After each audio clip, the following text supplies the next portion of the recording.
Absolute joy tonight to introduce, I think, one of the greatest leaders I've ever met in my life, the Prime Minister of India, Prime Minister Modi.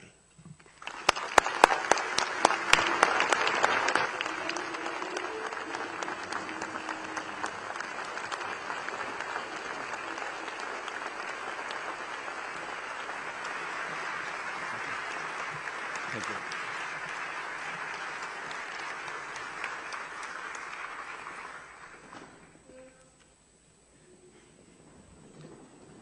Ladies and gentlemen, I'm delighted to be here again among such a large and distinguished gathering of political and business leaders. Earlier today, I had the pleasure of meeting President Obama, and we shared our thoughts on a wide range of issues concerning our two nations. Tomorrow, I look forward to addressing the U.S. Congress.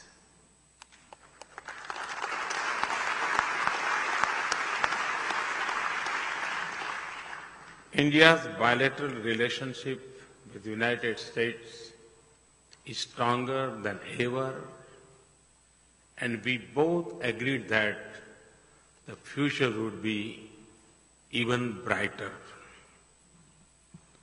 I'm speaking to you at a time when the global economy continues to be weak. Several parts of the world are still facing very difficult conditions. This is a time when the world needs new engines of growth. From the point of view of the world's oldest democracy, obviously, it would be nice if the new engines are democratic engines.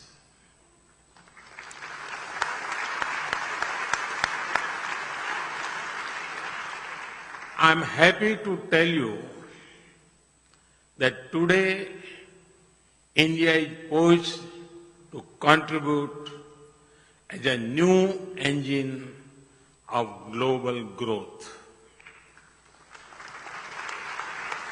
A larger Indian economy has multiple benefits for the world. Obviously, India presents a large and growing market, but India is much more than a market. India is a reliable partner, a source of high-quality scientific, engineering and managerial talent, a crucible of development ideas and experiments, an efficient source of high-quality R&D, and a testimony that democracy and rapid growth can coexist. As India embarks on a new era of development, it needs to learn much from America's tradition of entrepreneurship and innovation. America remains at the forefront of scientific and technological innovation, from air traffic control to air quality improvement, from drugs to drones, from hybrid cars to hydrofracking. Indeed, to me, America is not just a country with a great past, it is a country with an exciting future.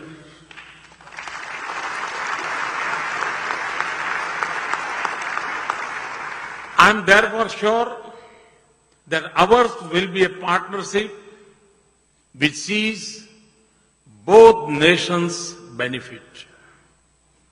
A very unique feature of the Indo-American relationship is the critical role of the Indian American community in the U.S. economy.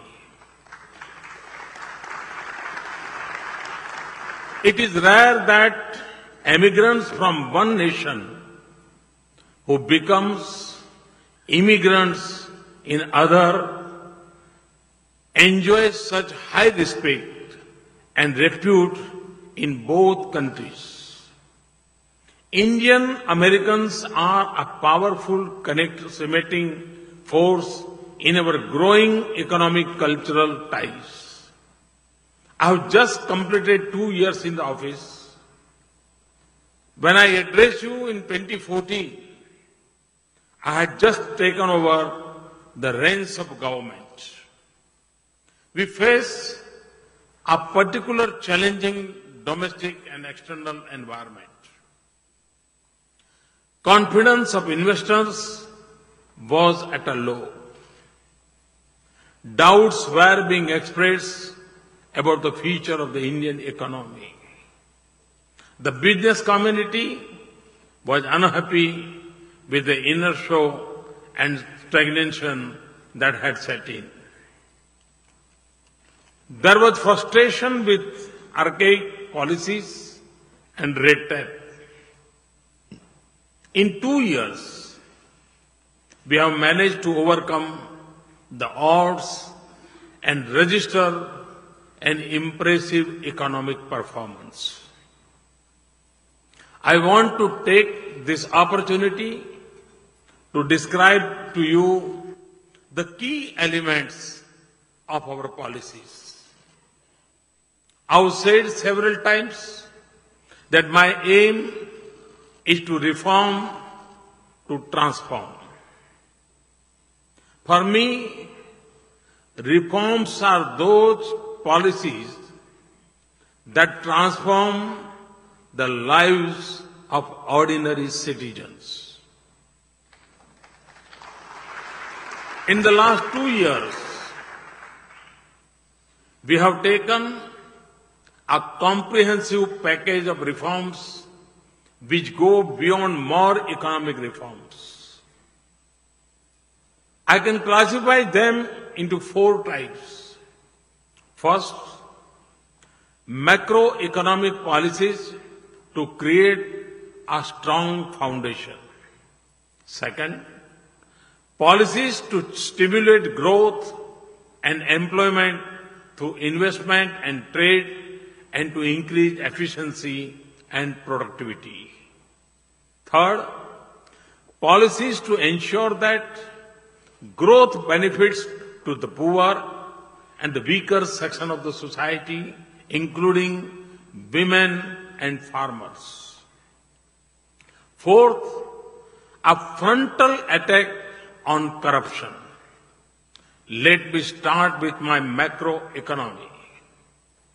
Since we took office in inflation, the fiscal deficit and the balance of payments, current account deficit have all fallen.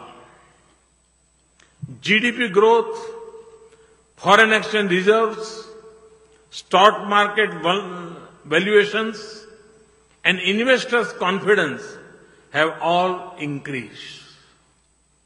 This success is the result of a series of well thought out policies. We have legislated a monetary framework with inflation targeting an independent monetary policy committee to curb inflation. We embarked on a course of fiscal consolidation and our fiscal deficit has been reduced substantially in each of 3 budgets so far. Even while cutting the fiscal deficit, we have greatly increased productivity, public investment. This has been made possible in 2 years and 2 ways. Firstly, we imposed carbon taxes on fossil fuels. We took the bold step of decontrolling diesel prices and thereby eliminated energy subsidies. We then replaced them with taxes. A clean environment says per ton has been increased by 8 times. Globally, there is much talk of carbon taxes, but much of it is just that talk. We have actually acted. Secondly, we have reduced wasteful expenditure through innovative methods and use of technology. Subsidiaries are increasingly credited directly to bank accounts of the deserving with foolproof biometric identifications. Let me now turn to our policies to stimulate growth and employment. This audience is probably aware of the sweeping liberalization that we have undertaken in foreign direct investment. We have put most sectors on automatic approval and opened up sectors like defense and railways to foreign investment. The long-pending insurance law reform was successfully passed. Several insurance companies, including American companies, have already enhanced their investment in the insurance sector. We have taken major steps to increase the ease of doing business and have already begun climbing steeply in the global ranking. We are encouraging foreign and domestic investors to set up high quality and efficient manufacturing facilities. We have greatly enhanced investment in roads, railways, ports, and waterways to improve logistics. We have made major process improvements in our ports to reduce the time taken for cargo to enter and exit. We admire the startup ecosystem in your country. We are making a beginning in replicating it. Our Startup India program has stimulated a new breed of innovators. In 2016, Capgemini has ranked Bengaluru as the 5th most preferred location for innovation centers. It was not even in the top 10 in 2015. For our economy to succeed, we need a strong banking system. We inherited a system where cronyism and corruption were believed to be rampant in banking decisions and appointments to public sector banks. I held the first ever retreat of a Prime Minister with bankers. We have set up a clear performance measures and accountability mechanisms. We are committed to ensuring adequate capital. Interference in banking decisions has ended. A new process for appointments has been put in place under a bank board bureau. Credible and capable bankers have been appointed to head banks. For the first time since banks were nationalized 47 years ago, Private sector professionals have been appointed in key position first time. I now turn to our policies to ensure that growth is inclusive. We have brought more than 200 million people into the banking system through the financial inclusion program called Pradhan Mantri Jan Dhan Yojana. This is more than the population of most countries in the world. Now, these millions are part of our banking system, and words like interest rate have a meaning for these poor people. These people have shown that there is a great strength at the bottom of the pyramid. Believe it or not, accounts opened under the Pradhan Mantri Jan Dhan Yojana today have a total balance of almost $6 billion. The Jan Dhan Yojana has also transformed the ability of the poor to make and to receive electronic payments. Every Jan Dhan account holder is eligible for debit cards. India's banks and post offices are also being encouraged to operate mobile ATMs.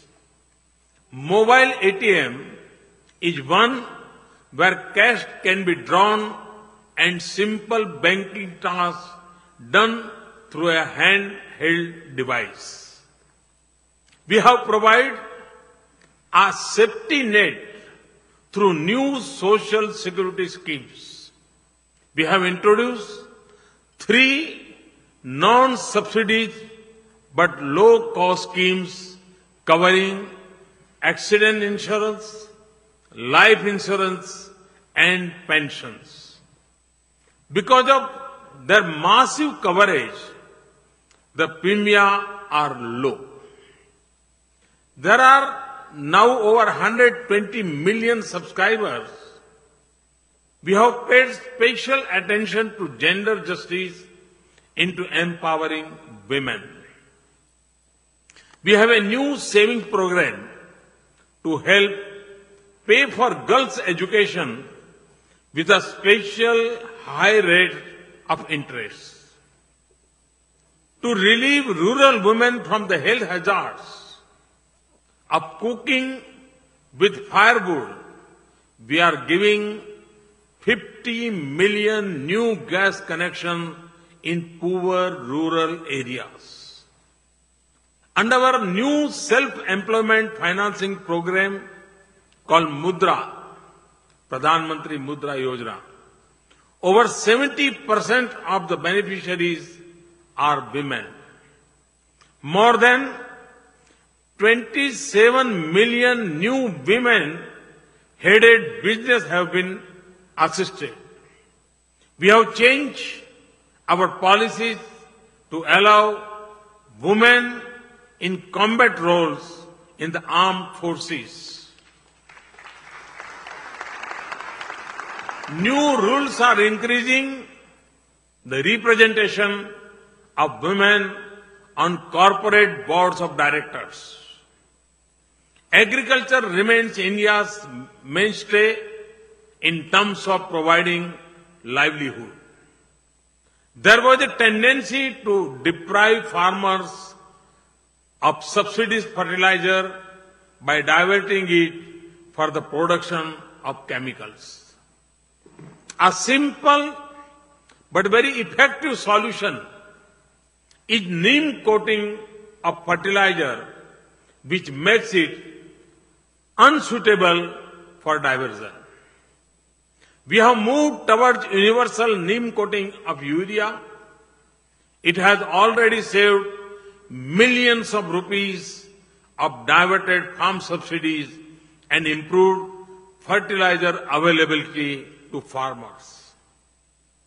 It is an example of how simple reforms can be very effective. We have introduced a soil health card nationally which tells every farmer the condition of his or her soil. It enables the farmers to choose the best crop and right quantity and mix of inputs.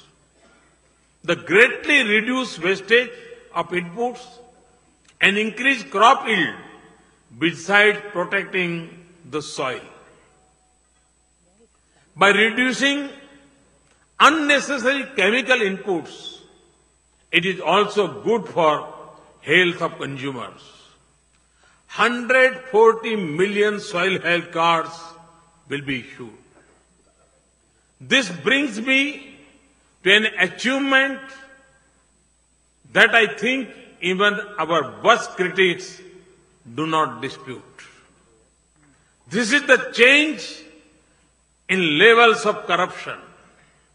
For many years, economists and other experts have held corruption to be one of the main constraints on the growth of any developing country.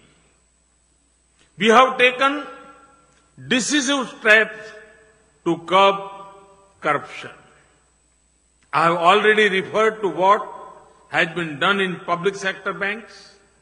We removed discretion in allocation of key resources and moved to transparent auction of mines, spectrum and FM radio licenses, and we have purged leakage through direct benefit transfer. We have revamped our personnel management to ensure that senior positions are held by persons of integrity. We have launched an ongoing campaign against tax evasion and black money.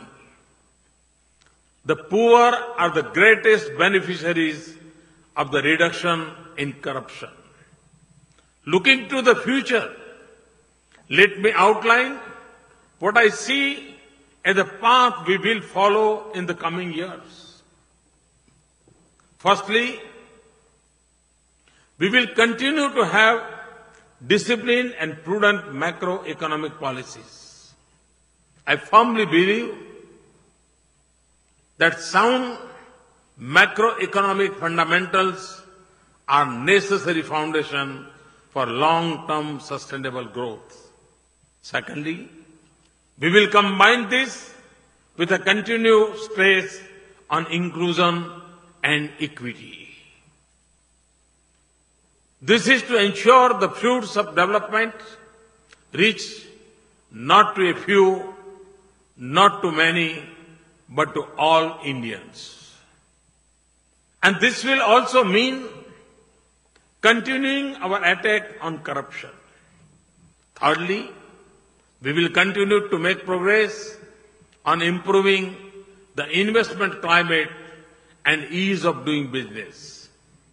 We want to make India a destination which not only welcomes business, but where it is easy to do business.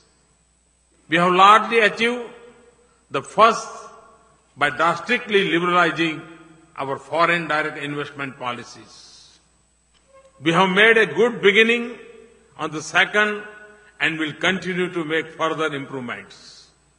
We will continue to invest large sums to create a world-class infrastructure. We will continue to strengthen the Make in India initiative. It is not intended for any manufacturing for the domestic market or import substitutes. It is as much about making world-class products and service for the whole globe. That is why, for us, improvements towards free trade are important. It is very important for us that developed countries open their markets not only to goods from countries like India, but also to services. I see this as a win-win proposition for the US and for India. India is the future human resource powerhouse of the world with a young, hard-working population. In my vision, a partnership between American capital and innovation and Indian human resources and entrepreneurship can be very powerful. I am convinced we can strengthen both our economies through such a partnership. We will continue to make our tax policies more predictable. We have made major strides towards predictability by signing a number of advanced pricing agreements with the United States. We are committed to taking this further. At the same time, like the US, we are cracking down on tax evasion and unfair tax avoidance. We will continue to provide strong protection to intellectual property rights in accordance with our newly announced policy. We will continue to open up our defense sector. I am aware that licensing policies can sometimes slow down the process of investing in India's defense sector. We are exploring a simpler and more efficient project licensing approach for defense. In the field of nuclear energy, we are purchasing 6 nuclear reactors from Westinghouse, which will mark a new era in our nuclear and scientific cooperation.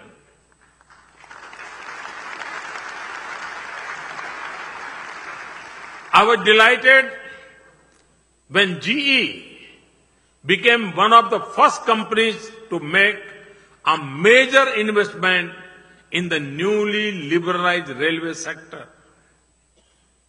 It is setting up locomotive manufacturing plants in Bihar. I expect many more such investments. The river Ganga has a special significance for India.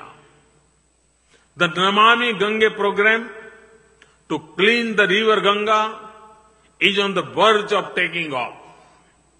It will be a big priority over the coming years.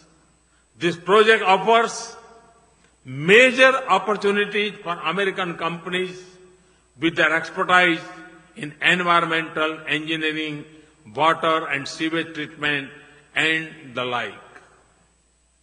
This project is a high priority for my government, and our aim is to restore the Ganga to its pristine glory. Ladies and gentlemen, we have begun our journey towards a transformed India. A transformed India with 1/6 of humanity will mean a transformed world. The journey will be long, but the progress we have achieved so far convinces me that we will reach our destination. I invite you to join us on this journey. It is a journey which offers the exciting possibility of not only building a better balance sheet of your company, but of building a better India, building a better America, and building a better world. Thank you very much. Thank you.